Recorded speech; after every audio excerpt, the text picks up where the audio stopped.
Okay, in this video, I'm going to talk about another kind of confidence interval.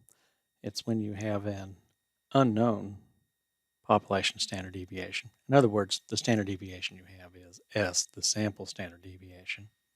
When you have S, then you will use what's called the t distribution to construct your confidence interval. So if you have sigma, use Z. If you have S, use T.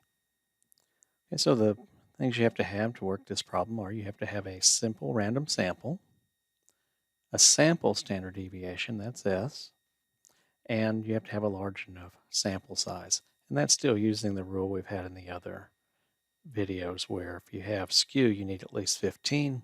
If you have outliers, you need at least 40. And if you have extreme values, you need at least 100. So again, if you have a population standard deviation, you will use Z's. That's what we did in the previous video. And if you have a sample standard deviation, you will use the t distribution and correct for degrees of freedom, which for now, the degrees of freedom will just equal n minus 1. So if you have a sample size of 20, the degrees of freedom would be 19.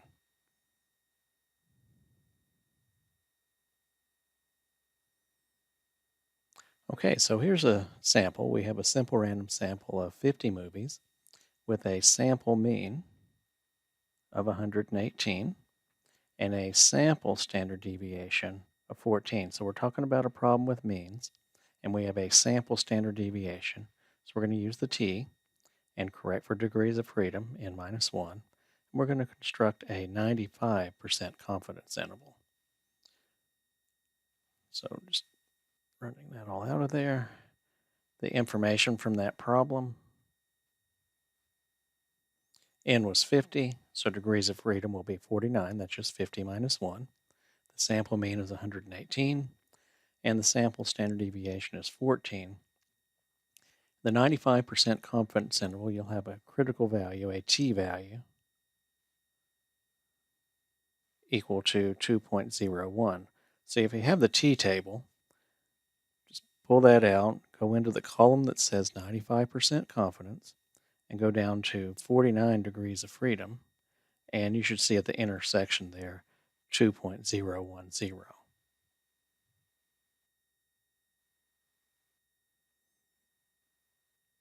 Okay, again, there's just a repeat of the information at the top. Now we have our confidence interval formula. It's always the statistic plus or minus the confidence coefficient times standard error. So our statistic is x bar plus or minus a t value, that's the confidence coefficient, times the standard error, which is s divided by the square root of n. So from there, you just plug in the values and solve.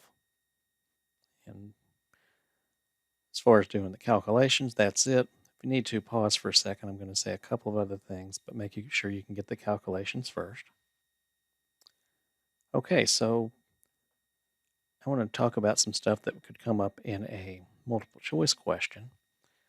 For example, it might ask you, or a multiple choice question might ask you to identify the standard error.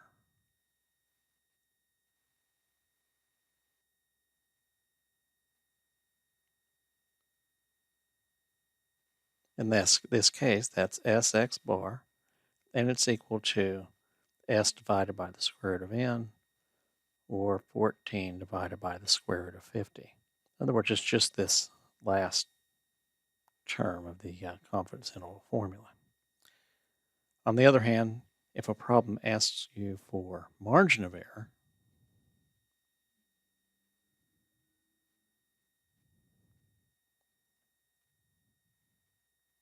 then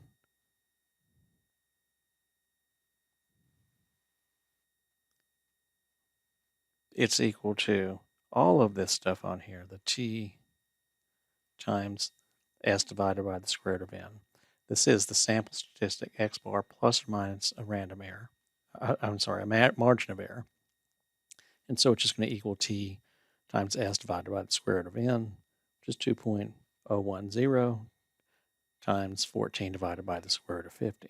So we had standard error was just S over square root of n. And the margin of error, go ahead and multiply that by the appropriate t-value.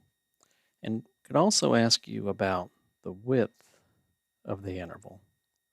And that's just the whole width of the interval. And if we had an interval that went from 114 to 1.02 to 121.98, it would just be 121.98 minus 114.02. And you can do the math on your own there.